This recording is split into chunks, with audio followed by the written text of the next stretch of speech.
왜 니들이 종교적으로 자꾸 우두머리 짓을 하려고 하냐. 하느님이 뭔데 자꾸 믿으라는 거야. 하느님, 하나님 뭐가 맞는 거예요? 그게 불교예요. 불교야? 그럼 예수님은 신이에요? 이거는 이제 제가 말씀드릴 수가 없는 게, 물론 이걸 이제 기독교인들이 보시면 되게 말이 안 된다고 말씀하시겠지만 네. 종교개혁, 들어봤는데 기독교, 개신교, 양화대교는 좀 그렇죠. 시바신도 있고, 부처님? 그것도 힌두교 신이야. 너 이제 오래 전으로 넘어가야 돼.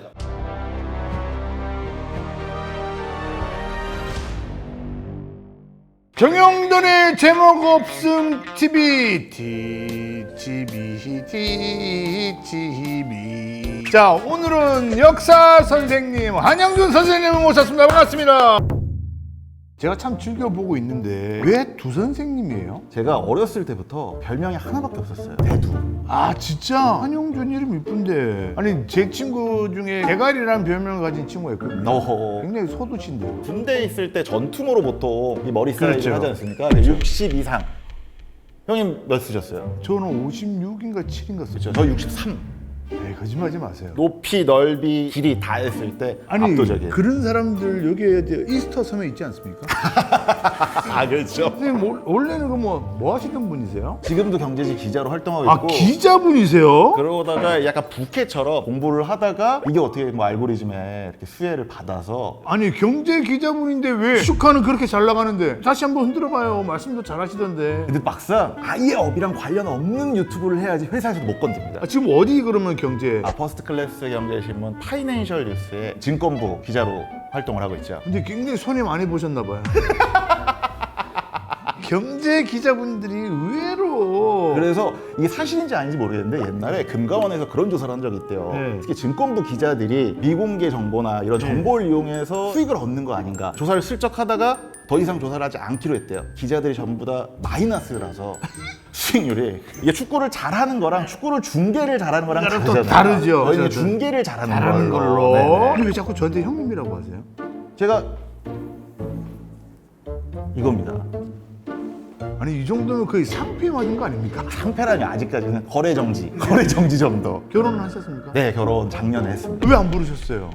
모르는데 어떻게 불러요? 아니, 그 구독자니까 아. 그 링크를 걸어놓으셨으면 제가 갔을 수도 있는데. 언제부터 구독을? 저는 한 1년 반, 2년 된 것 같아요. 가장 재밌게 보신 혹시 근데 하나를 뽑을 수 없는 게 매회 레전드죠. 미꾸라지처럼. 아니, 진짜로. 아니, 근데 다 알고 말씀하시는 거 아니면 다음 주 뭐 해야겠다 싶어서 그때 한 주 갑자기 급하게 파시는 거예요? 전체적으로 아주 얇게는 다 알고 있으니까 네. 오늘은 어디를 가볼까 이번 주에는. 거기를 가서 대충 한번 보고 이제 그러고 이야기를 하는 거죠. 대충 한번 보시는 것 치고는 너무 깊이가 있던데. 애매하게. 그래서 저희 회사 선배들 그 얘기를 하더라고요. 네가 뭘 많이 알고 있는 것도 아니고 그렇다고 누구처럼 이렇게 막 재밌는 건 아닌데 네가 왜 자꾸 섭외가 되냐. 딱 애매해서 섭외를 한 것 같다. 굉장히 썬킴이랑 지금 포지션이 겹쳐서 속상하다면서요. 그렇죠. 완전히 깊은 것도 아니고 썬킴 형님이 보니까 말씀을 잘 하시더라고요. 네. 약간 어디 가서 무슨 얘기하려고 그러면 썬킴이 먼저 다 했다 이미. 네, 어디 방송에도 삼천궁녀가 이게 역사적 사실이 아닌 거 알고 계셨나요? 네. 그랬더니 그거 썬킴님이 6번 얘기했다고. 우리한테도 얘기했잖아.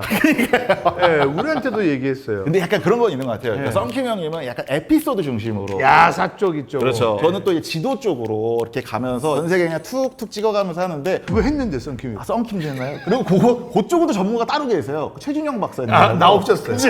네. 최준영 박사님도 하셨고 네. 썬킴 형님도 하셨는데 네. 세계가 얼마나 넓습니까? 그렇죠. 썬킴님이라고 그때 한 3시간 궁금한 게 물어보려고 그러는데 인도 파키스탄 3시간 반 떠들고 가셨어요.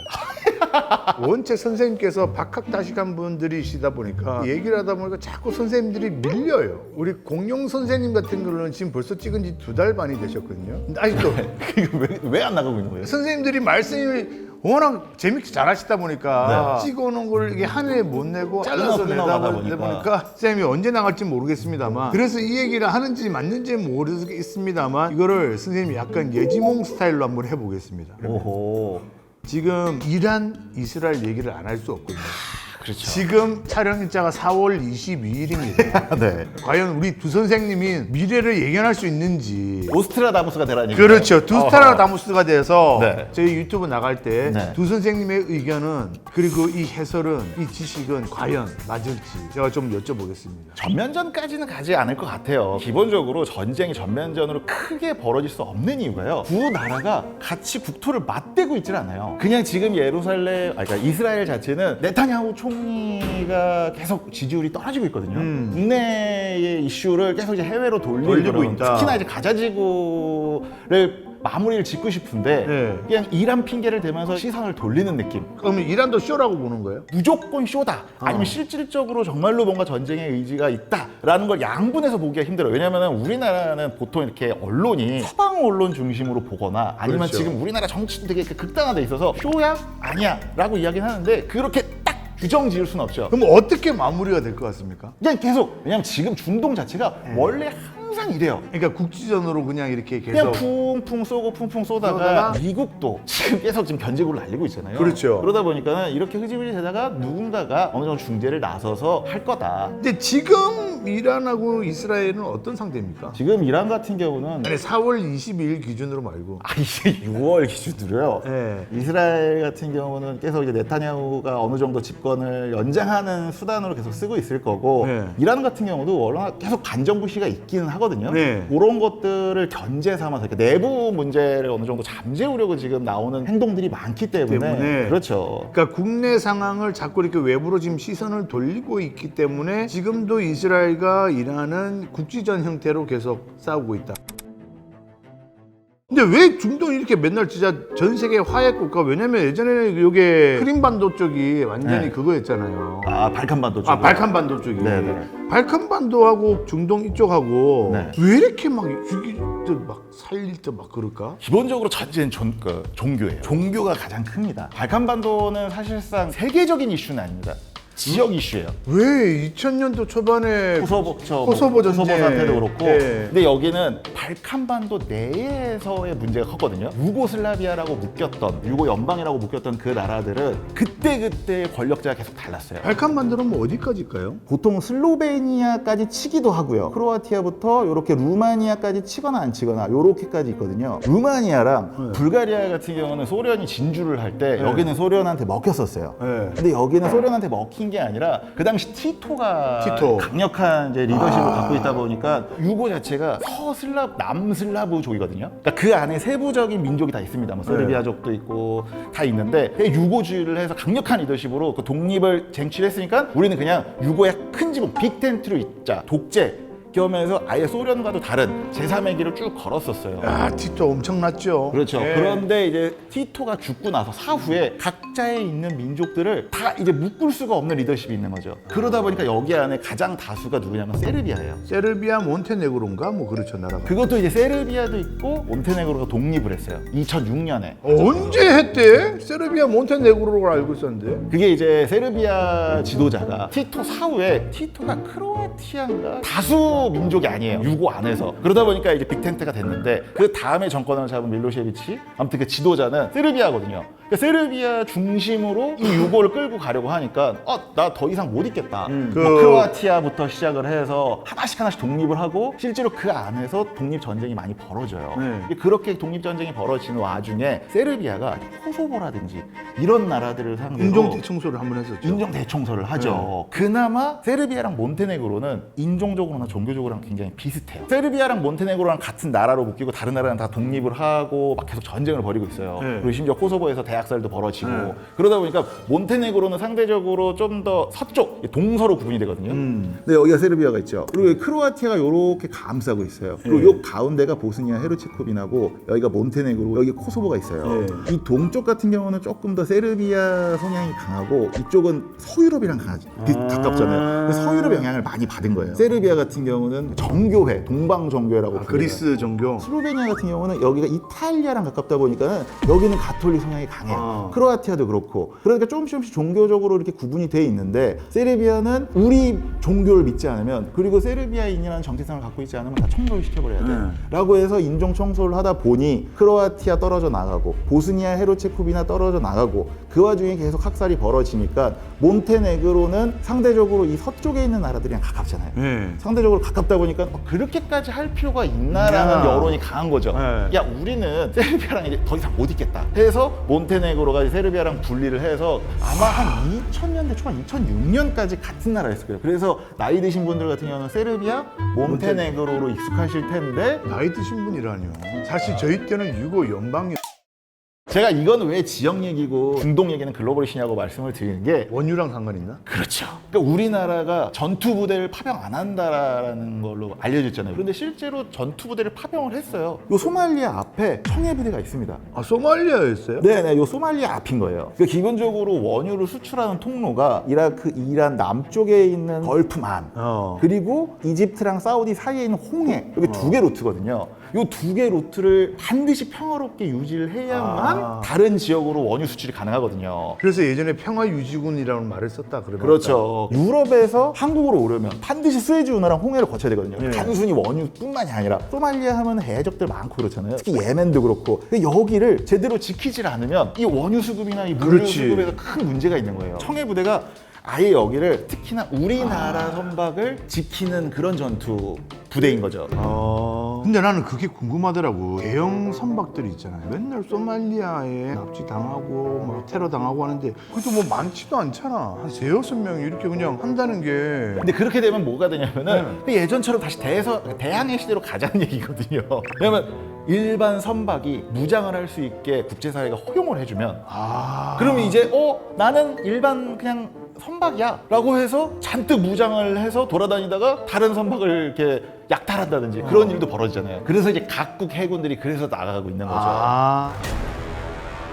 오늘 이제 쌤한테 뭘 여쭤봐야 될지 이제 딱 생각이 들었어요. 아까 여기 잠깐 그 발칸반도 얘기하면서 그리스 정교 얘기했잖아요. 나 이거 진짜 궁금하거든요. 기독교, 개신교, 가톨릭, 그리스 정교, 조로아스터교, 이슬람의 수니파, 시아파, 유대교 싹 한번 정리 한번 해주시면 안 돼요? 하필이면 딱 말씀하신 종교들이요, 다 유일신 세계관을 갖고 있어요. 불교까지 넣자. 불교까지. 양화대교는 좀 그렇죠.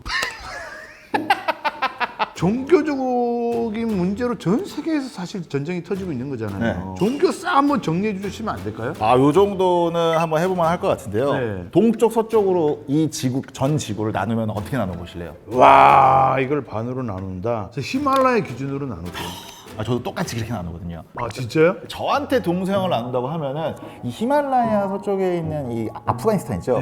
여기가 이제 힌두쿠시 산맥이 있거든요. 히말라야 산맥 이 서쪽 있죠. 여기를 전 동서양으로 나누고 싶어요. 왜 거기를 동서양으로 나누냐? 이 힌두쿠시 산맥 서쪽은 대부분 신은 한 명밖에 없어 라는 종교를 믿고 있어요. 아까 말씀하신 그리스 정교회, 가톨릭, 개신교, 이슬람교, 조로아스터교, 유대교 전부 다 신은 하나야만이에요. 그런데 이 힌두쿠시 산맥 동쪽으로 가면 갈수록요, 신은 여러 개야. 다신교거나 힌두교, 브라만교가 대표적이죠. 신, 그게 뭐가 중요하냐? 현실이 중요하지. 유교, 내세, 문외한다, 불교 전부 다 신이 하나라는 데 동의하지 않는 세계관을 가지고 있는 종교들이 쫙 있습니다. 이게 왜 이렇게 되느냐? 유럽인, 이란인, 인도인 조상이 같아요. 아리안계라고. 아리안계. 그 당시 진짜 3000년, 4000년, 5000년 전이죠. 유목 생활을 하면서 뛰어놀다 보니까 종교관이 어떠냐면은 우리 눈에 보이는 바람, 태양 이런 걸 전부 다 신으로 모시는 다신교였던 거예요. 근데 이들이 이게 처음에는 유럽 동쪽에 뛰어놀다가 일부는 서쪽으로 가서 유럽인들이 되고요, 일부는 동쪽으로 가서 이란인이랑 인도인이 돼요. 그런데 인도로 간 아리아인들은 점령을 해버립니다. 그래서 자세히 보시면은 북인도랑 남인도랑 약간 외모가 달라요. 그게 다 왜 그러냐면은 그 아리아계인들이 북인도를 점령하고 나서였는데, 그렇게 점령을 하니까 굳이 내 생각을 바꿀 필요가 없는 거야. 그러니까 여전히 다신교는 유지를 해야 돼. 그런데 내가 지금 얘들을 정복하고 지배를 해야 되잖아요. 그럼 어떤 게 필요하냐면은 너희랑 우리랑은 달라. 확실한 신분 체계를 갖춰야 돼요. 그러니까는 인도의 최초 종교라고 일컬어지는 브라만교가 다신교랑 카스트 제도를 갖고 있는 거예요. 근데 그렇게 신분 제도를 나누어 버리면 오히려 밑에 사람들이 반발하지 않아요? 너랑 나랑 달라로 끝나는 게 아니죠. 네. 너희랑 우리랑 다른 이유는 전생에 우리는 좋은 업보를 쌓아서 이렇게 신분이 된 거야. 그럼 너희는 뭐 해야 돼? 너희는 당연히 지금 착한이라고 우리 말 잘 들어야지. 그러면 다음 생에 높은 신분으로 다시 태어날 수 있어. 그러다 보니까 윤회 개념이 불교에서 처음 만들어진 게 아니라 힌두교의 아버지 격인 브라만교에서 만들어진 거예요. 그런 식으로 해서 이 힌두교가 만들어지고 이제 된 건데, 이런 카스트 제도를 계속 동의할 수는 없잖아요. 그러다 보니까 반대급부가 나오는 거예요. 그게 불교예요. 불교야?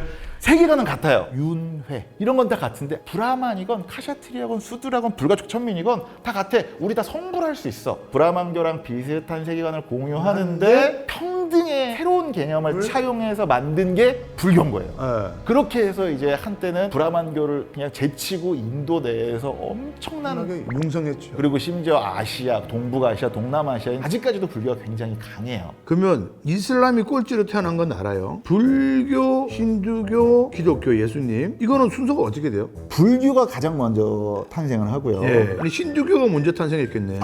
아니요. 제가 정리를 해드릴게요. 네. 아리아계 민족들의 이동으로 인해 만들어진 종교들이다. 그래서 처음에는 이란으로 갔느냐, 인도로 갔느냐다. 네. 근데 인도에서 결국에는 지금 인도 몇 시계요? 4시계? 인도로 가는데, 인도는 지배, 점령을 하니까는 다신교를 그냥 그대로 가는 거예요. 그래서 이때 이제 브라만교라고 나와요. 이게 대표적으로 다신교이면서 카스트 제도 강조한 거죠. 이렇게 되니까 불만이 생기니까 이거에 대한 반대급부로 불교가 나옵니다. 네. 불교가 막 이제 인도에서도 융성해지고 동북아시아, 동남아시아로 수출이 돼요. 그런데 인도 내에서는 무슨 문제가 발생하느냐? 얘들이 기득권화가 되잖아요. 이제 자기들이 배가 부른 거야. 맨날 귀족들이 지원해주고 뭐 해주고 이러니까 고담준론이라고 하는 그냥 어려운 말 쓰면서 철학 또는 그냥 어려운 종교가 돼버려요. 이게 어려운 종교가 돼버리니까 일반 민중들이 듣기에는 되게 어려운 헛소리만 하고 있는 거예요. 불교의 승려들이. 그러니까 약간 마음이 떠나가. 소수들만 알 수 있는 종교가 되어버려요. 그렇죠. 굉장히 어렵고 어렵고. 소수만 아는 종교로 이제 약간 이제 변질이 되기 시작을 하는 거죠. 그런데 요때 불교한테 찌그러져 있었던 브라만교가 시스템 업데이트를 시즌2가 나와요. 그게 바로 힌두교인 거예요. 시스템 업데이트를 하는데 뭐냐? 첫 번째, 부처님? 그것도 힌두교 신이야. 불교 신자들한테 야, 그것도 다신교. 우리는 뭐 신 엄청 많아. 시바 신도 있고. 뭐. 깜짝이야. 너무 눈이 마주친 상태로 얘기를 해가지고. 시바 신도 있고 무슨 신도 있고 엄청 많은데 니들이 믿었던 고타마 시타르타도 우리한테 신이야. 다 괜찮아. 그리고 너희 어려운 말 하지? 어려운 말 필요 없어. 괜찮아. 우리가 그냥 이것저것 먹을 거 많이 줄게. 저변을 다시 다지기 시작을 하는 거예요. 근데 그래도 힌두교는 여전히 카스트 제도, 이 신분이 굉장히 중요했어요. 네. 그러면 이게 불만인 사람이 있을 거 아니에요. 이때 누가 등장하느냐? 서쪽에 있던 이슬람교가 인도로 침공을 해요. 이슬람도 기본적으로 평등한 종교거든요. 신할에 평등해야 되니까. 신할에 평등하니까 불교가 갖고 있었던 나름의 기득권이나 세가 전부 다 이슬람교로 흡수가 돼버리는 거죠. 그러니까 좀 더 대중적이고 쉽고 대신 신분 질서를 반드시 지켜야 하는 힌두교대 평등을 원해? 알라 밑으로 다 평등하다는 이슬람교로 인도 내의 종교 구도가 이렇게 갈리는 거예요. 그러면 불교는 어떻게 이렇게 오른쪽으로 갔을까? 왜 이쪽으로 못 가고? 이렇게 불교랑 힌두교가 열심히 싸우고 있는 와중에 이란부터는 유일신 사상이 가득 찼던 거예요.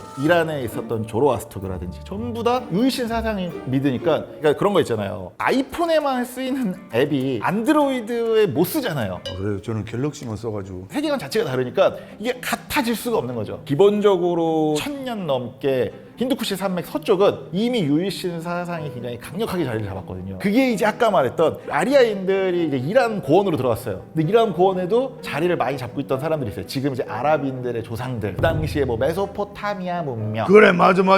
그분들은 그냥 오래전부터 거기서 문명을 이루고 자기들의 자부심이 되게 강하죠. 그런데 아리아계 이제 이란 조상들이 말 타고 또닥또닥 왔죠. 점령을 못한 거예요. 그리고 거기서 싸움을 엄청 해요. 그래서 고민을 하는 거죠. 너무 살기가 팍팍하다. 고민을 하다가 조로아스터라는 인물이, 야, 이 세상에 신은 하나야. 딱 그 말을 해버린 거예요. 그게 이제 불교랑 다 비슷해요. 추계 시대라고 그러거든요. 소크라테스 태어날 무렵, 고타마 시타르타 태어날 무렵, 공자님, 맹자님 태어날 무렵이 되게 비슷해요. 한 기원전 700년에서 한 500년 사이. 이란에서 이제 조로아스터라는 사람이 종교를 만들어. 종교가 다른 종교가 아니라 유일신. 그게 하느님. 조로아스터교에서는 그걸 하느님이라고 부르진 않겠죠? 하늘에 있는 신. 그쵸. 뭐 하는 뭐가 신 했는데 네. 그때부터 이제 신은 하나밖에 없어 라는 그런 세계관이 다른 지역으로 수출되기 시작을 하는 거예요. 하느님, 하나님 뭐가 맞는 거예요? 하나님은 개신교에서 하나님이라고 그래요. 그리고 하느님은 천주교라고 불리는 가톨릭에서 이렇게 부릅니다. 천주교가 더 먼저 들어왔거든요, 우리나라에. 크라이스트를 설명하고 그 위에 있는 야훼, 그 하느님을 설명을 해야 되잖아요. 뭐라고 설명할 게 없는 거예요. 하느님, 이 하늘에 계신 하나밖에 없는 아버지이시다, 어버이이시다. 그래서 하느님이라고 천주교에서 해석을 한 거고, 그 다음에 들어왔던 이제 개신교 같은 경우는 똑같이 할 수는 없잖아요. 이 세상에 하나뿐이 없는 어버이시다. 그래서 하나님이 된 거죠. 알겠습니다. 일단 조로아스트교가 유일신이라는 개념을 만든 거네요, 그러면. 그렇죠. 그때 그 당시에 페르시아가 중동 지역을 제패를 하고 실제로 이 페르시아가 조로아스터교를 국교로 삼고 있었거든요. 그렇게 해서 여기 이 지역 저 지역을 엄청 이제 점령을 해요. 그때 힘들게 여기저기 끌려다니던 사람들이 있었어요. 뭐 이집트에도 끌려갔다가 유대인. 그렇죠. 네. 유대인들이 여기저기 끌려다니다가 이 당시에 페르시아의 황제가 그래 너희 원래 살던 대로 돌아가라 라고 해서 지금 이제 이스라엘 팔레스타인 땅으로 돌아가게 돼요. 돌아왔는데 그 전에도 막 이런저런 자기들만의 갖고 있었던 종교적인 관이 있었겠죠. 왜냐면 너무 힘드니까. 힘든 상황 속에서 조로아스터교의 유일신 사상을 수입을 한 거죠. 네. 물론 이걸 이제 기독교인들이 보시면 되게 말이 안 된다고 말씀하시겠지만 네. 실제로 종교학이나 역사에서는 그렇게 보통 말을 해요. 네. 유대인들이 아케메네스 왕조 페르시아 때 풀려나면서 조로아스터교의 유일신 사상에 영향을 받았다. 그렇게 해서 유대교를 만든 거예요. 근데 유대교의 특징은 워낙 자기들이 고행길을 많이 겪었거든요. 그러니까 너무 이제 정말 미래지향적이야. 지금이 너무 힘드니까 나중에 잘 될 거야. 구원 이런 세계관을 계속 만들어내는 거죠. 그리고 중간중간에 우리한테 경고한 사람들이 있었어. 그 말을 우리가 들었으면 잘 됐고 안 들어서 우리가 벌을 받은 거야. 그래서 뭐 선지자, 예지자 이런 개념들도 막 나와요. 메시아. 그렇죠. 유일신이 우리 민족만을, 유대인들만을 점지해줬고 우리가 지금 많이 고생하고 있지만 우리는 야훼만 기다리고 있으면 야훼가 뭐예요? 유대교에서 말하는 하느님이에요. 구약 성경에 나오는 네? 그 야훼의 대리자인 메시아가 나와서 우리를 구원해 줄 거야. 그때 또 이제 등장하는 게 그 유대인들 사이에서 예수님이 등장을 하는 거죠. 왜 우리 민족, 우리 혈통만 점지받았다고 생각하냐? 그렇지 않다. 그냥 모두가 하나님의 구원을 받을 수 있다. 유대교의 가장 큰 특징은요, 폐쇄성이에요. 유대인들만 구원을 받을 수 있다. 유대인들만을 위한 그런 종교다. 근데 거기서 이제 불평등과 신분제와 그거에 대한 반대급부로 평등의 종교가 나왔듯이 이번에는 폐쇄적인 종교의 유대교의 반대급부로 기독교가 나오기 시작을 하는 거죠. 결국엔 세계관은 똑같아요. 구약 성경을 유대교인들도 믿고 기독교인들도 믿죠. 그런데 유대교는 예수님이 태어나고 예수님이 하신 말씀들 그리고 그 제자들이 하는 신약 성경들은 믿지 않아요. 그 토라는 뭐예요, 그러면? 구약 성경을 기독교에서는 구약 성경이라 그래요. 그런데 유대교에서는 타나크라 그래요. 타나크라 그러는데 그 안에서도 모세가 직접 썼다는 5개의 경전, 창세기, 레위기, 신명기, 출애굽기, 네. 모세오경을 묶어서 그걸 토라라고 하는 거죠. 유대교에서 가장 중요한. 왜 이렇게 머리가 무슨 말인지 알겠냐? 가톨릭이랑 개신교는 뭐예요? 가톨릭은 지금 그러니까 로마 가톨릭, 바티칸에 있는 교황님을 정점으로 해서 만든 종교가 로마 가톨릭, 천주교라고 불리는. 그리고 그 뒤에 오는 우리는 천주교랑 다르게 완전히 새로워. 개신교. 근데 요거는 이제 언제 분화가 되기 시작했냐면은 16세기 무렵에 종교개혁. 들어봤는데. 교황을 필두로 한 기독교가 1000년 가까이 유럽, 특히 서유럽을 지배를 합니다. 그러면 가톨릭이네. 그쵸. 네. 가톨릭이 지배를 해요. 네. 그러다 보니까 자연스럽게 뭐 폐단도 나오죠. 면죄부를 면죄부. 푼다든지 왕들이 있으면 뭐 왕을 뭐 바꿔버린다든지 자꾸 폐단이 많아지니까 야 이대로는 안 된다. 옛날로 돌아가야 된다. 옛날처럼 정말 순수한 기독교로 돌아가자 라고 해서 나오는 게 칼뱅, 루터 같은 종교 개혁이 나오는 거예요. 우리는 가톨릭이 아니야 해서 신교라고 자기들은 부르고 뭐 루터교, 칼뱅교, 뭐 성공회. 성공회는 뭐야? 그 영국 종교잖아요. 다른 데는 이런 식으로 기득권이 아닌 종교적 지도자가 나타나서 이걸 개혁하자, 개혁가가 나타나서 나오는데 영국 같은 경우는 왕이 주도를 해버려요, 종교개혁을. 그게 헨리 8세인가 그런데 가톨릭이 문제가 많다며 바꾸는 게 유행이라며 우리도 한번 바꿔보자 라고 해서 이걸 왕실이 주도를 해버려요. 그래서 영국은 성공회가 국교처럼 하는데 막상 이건 아직도 보수적인 거죠. 분위기는 가톨릭이랑 되게 비슷한데 종교개혁 이후에 만들어졌으니까 이거는 신교로 분류가 되는 거예요. 그러면 개신교와 천주교의 가장 큰 차이점은 뭐예요? 뭘로 나눠? 천주교는 기본적으로 교황이 있어요. 하나의 그냥 제국인 거죠. 네. 이게 있어 굉장히 강합니다. 네. 그런데 개신교 같은 경우는 내가 옳아, 내가 맞아. 원래 있던 신약 성경이나 이 성경을 어떤 식으로 해석하느냐에 따라서 다 다른 거예요. 그래서 좀 더 분파가 여러 개입니다. 개신교라고 우리가 흔히 묻고 교회 다녀 라고 말하지만 각자 우리는 가톨릭이랑 달라 라고 해서 출발한 거니까 근데 그 안에서도 나는 이게 맞는 것 같아, 감리교가 맞는 것 같아, 성공회가 맞는 것 같아 라고 분화가 되다 보니까 여기는 하이어라키가 없어요. 세부 종파대로 다 나눠져 있는 거죠. 예전에 그런 얘기 들었던 것 같은데 성모 마리아를 믿으면 천주교고 안 믿으면 개신교고 막 이랬던 것 같은데. 로마가 멸망한 이후부터 로마 가톨릭을 생각하시면 돼요. 네. 그 당시에 로마가 멸망하고 게르만족이 대이동해갖고 뭐 온갖 이민족들이 들어와서 이제 로마에 왕국 세우고 했잖아요. 그 당시에 그렇게 혼란스러운 사회를 로마 가톨릭이 굉장히 많이 잡아줘요. 로마인들 입장에서는 오랑캐라고 생각했던 비문명인이라고 생각했던 사람들을 이 종교를 믿게 하려면 그게 뭔데, 하느님이 뭔데 자꾸 믿으라는 거야. 그래서 예수상, 성모 마리아 상을 이렇게 만들어서 보여줘요. 네. 성당 다니는 분들 집에 가면은 성모 마리아 상도 있고 네. 다 있어요. 네. 그게 왜냐면은 이해를 못하니까 게르만족들이. 그런데 이거 다 우상숭배다. 16세기 이후에 종교개혁할 때는 이런 거 믿으면 안 돼. 예수님의 어머님일 뿐이지 굳이 우리가 마리아, 성모 마리아를 공경해서는 안 돼. 그럼 예수님은 신이에요? 그거는 이제 제가 말씀드릴 수가 없는 게 성부와 성자가 같은 인물이냐. 성부는 뭐고 성자는 뭐고 성령은 뭐예요? 가톨릭 개신교는 좀 이해가 됐고 그럼 그리스 정교, 동방 정교는 또 뭐예요? 그리스 정교회는 그 천주교랑 개신교가 나눠지기 전에 이미 나눠진 거예요. 더 이제 오래 전으로 넘어가야 돼요. 그러니까 우리가 로마가 멸망했다라고 할 때 보통 이제 475년, 476년으로 잡습니다. 서기. 네. 이거는 사실상 잘못된 말입니다. 왜요? 지금 남유럽부터 해서 튀르키예 그리고 북아프리카까지를 점령하고 있었던 게 로마 제국이죠. 근데 로마 제국이 너무 크다 보니 컨트롤하기가 굉장히 힘들었어요. 그래서 중간에 황제가 동서로 나누자. 서로마와 동로마로 갈려요. 예. 그런데 475년에 멸망한 로마는 어디냐? 서로마만 멸망을 해요. 동쪽에 있는 로마는 그 뒤로 한 1000년을 계속합니다. 물론 영역이 조금씩 줄어들긴 하지만 근데 동로마는 어디랑 가깝죠? 페르시아도 있고 그렇죠. 뭐 러시아도 있고 가깝잖아요. 네. 원래 로마가 갖고 있는 이미지는 카이사르, 아우구스투스 이렇게 약간 원수정, 원로원도 있고 이런 느낌이었는데 동쪽에 있다 보니까 맨날 페르시아랑 싸우고 파르티아랑 싸우고 이러다 보니까는 정치 분위기가 어떻게 바뀌냐? 전제 군주제, 황제의 힘이 굉장히 강한 사람들로 바뀝니다. 네. 서로마는 아까 말씀드렸죠. 게르만족 오고 나서 정신이 하나도 없었어요. 그걸 지탱해 준 게 로마 가톨릭이에요. 교황의 힘이 굉장히 강해져요. 그런데 동로마는 여전히 황제의 힘이 강하고 그걸 보조하는 기능만 했었던 거예요. 네. 동로마 제국의 황제가 봤을 때는 저거 이상하거든. 왜 니들이 종교적으로 자꾸 우두머리 짓을 하려고 하냐. 싸우다가 서로 파문을 해버려요. 네. 그렇게 서로 파문하기 시작을 하면서 서쪽, 서유럽은 로마 교황을 정점으로 하는 가톨릭이 만들어지는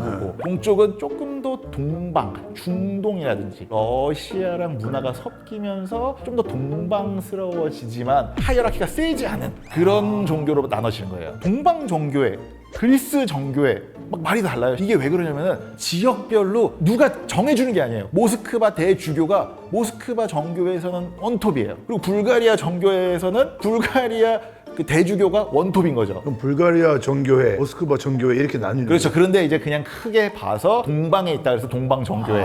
그리고 동로마가 이제 콘스탄티노플, 지금은 이제 이스탄불 거기가 수도였거든요. 원래는 그리스가 있던 지역이에요. 그러니까 그리스에서 만들어진 정교회라 그래서 그리스 정교라고도 하는 거죠. 야, 무지하게 복잡하네. 와, 청교도 일단 청교도는 뭐예요? 개신교죠. 그렇죠. 그것도 그러니까 신교에 포함이 되는 거죠. 아, 하나의 그냥 분파구나. 영국에 신자가 많았는데 청교도도 실제로 혁명을 일어나고 그 안에서 종교 갈등이 굉장히 많았어요. 그런데 얘들이 왜 이렇게 유명해졌느냐? 미국 건국의 어떻게 보면 종교적 뿌리가 청교도인 거예요. 영국에서 못 살겠다. 미국으로 가자. 완전히 그러면 강골이네. 완전히 그 좀 더 순수한- 지키는. 어. 그리고 개신교 분위기가 그랬으니까. 어. 그리고 영국 입장에서도 계속 여기서 분란 일으키더니 그래, 니네 아메리카 대륙 가고 행복하게 살아. 그래서 그냥 다 보내버린 거죠. 야, 이거 뭐 머리 무지하게 아프네. 자, 이제 순위파 시아파 넘어갑니다.